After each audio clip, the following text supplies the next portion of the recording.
My first long makeup tutorial is here guys. তো আজকে আমার মেকআপটা হতে চলেছে একদমই সিম্পল কিন্তু অনেক অনেক প্রোডাক্ট দিয়ে। তো আজকে কিন্তু এই লং ভিডিওটা পুরোটা একদম ডিটেলস ভিডিও হতে চলেছে, তো পুরোটা না মিস করে পুরো লাস্ট অবধি দেখতে থাকো। ফার্স্টে আমি কিন্তু রোজ ওয়াটার ইউজ করেছি as a toner and then use করেছি একটা ময়শ্চারাইজার কিন্তু গরমকাল হোক বা শীতকাল হোক ইউজ করতেই হবে, এটা মাস্ট।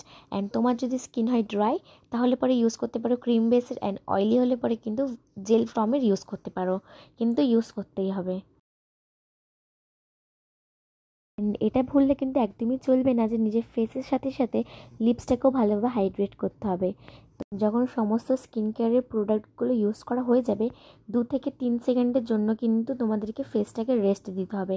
আমার এখানে 2 থেকে 3 সেকেন্ড হয়ে গেছে, দিয়ে কিন্তু আমি এটা প্রাইমার ইউজ করেছি। আর প্রাইমারটাকে কিন্তু টি জোনে বিশেষ করে লাগাতেই হবে, ওখানে প্রচণ্ড ঘাম হয়, তো ওখানটাতে মেকআপ উঠে যাওয়ার সম্ভাবনা বেশি থাকে। তোমরা যদি কেউ এই মেকআপটাকে দিনের বেলায় করে থাকো তাহলে কিন্তু তোমাদেরকে একটা সানস্ক্রিন ইউজ করতে হবে যেটা SPF যুক্ত হয়।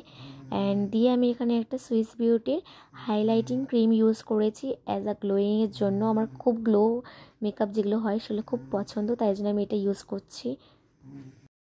এই হাইলাইটিং ক্রিমটার মধ্যে একটুখানি গ্লিটারি শিমার টাইপসের কিছু পার্টিকেলস আছে, যেটার জন্য একটুখানি কেমন লাগে, বাট তাও চলে যাবে গ্লোয়ের জন্য।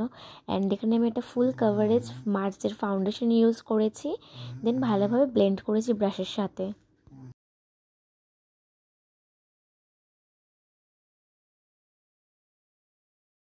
এই ফাউন্ডেশনটা এতটাই ফুল কাভারেজ যে এখানে তোমাদের কোনো কনসিলার ইউজ করতেই হবে না। অ্যান্ড দিয়ে আমি আমার আইব্রোটাকে ভালোভাবে ফিল আপ করে নিয়েছিলাম। আইব্রো ফিল আপ করার জন্য কিন্তু কখনোই ব্ল্যাক আই জেল ইউজ করবে না, সবসময় তো ইউজ করার চেষ্টা করবে ব্রাউন কালার। ওটা খুবই ন্যাচারাল লাগে, একদমই ঘন ঘন যেটা একটা বিচ্ছিরি ব্যাপার আনে ব্ল্যাক কালারটা, সেটা কিন্তু আনবে না।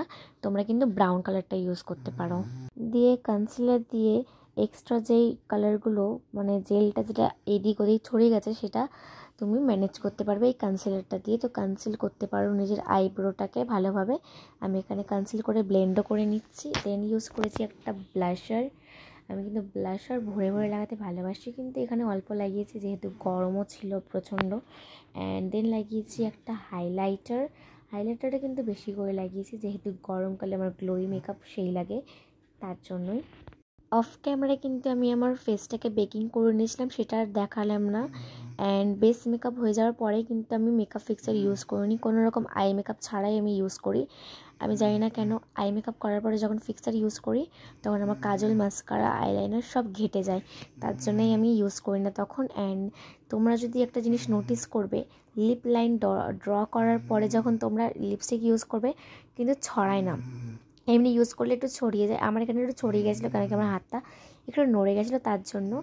ওভারঅল কিন্তু খুবই সুন্দর একটা ড্র এসেছিলো। অ্যান্ড আমি এখানে একটা হালকা নিউড শিমার টাইপসের আই মেকআপ করতে চেয়েছিলাম, সেটা করেছি। অ্যান্ড মাস্কারা ইউজ করে একটা টিপ পরে কিন্তু আমি আমার ফাইনাল লুকটা কমপ্লিট করেছি। তোমরা দেখে বলো কীরকম লাগছে। অ্যান্ড ভিডিওটা ভালো লেগে থাকলে লাইক শেয়ার সাবস্ক্রাইব করতে কিন্তু একদমই ভুলবে না, পারলে কমেন্টও করতে পারো।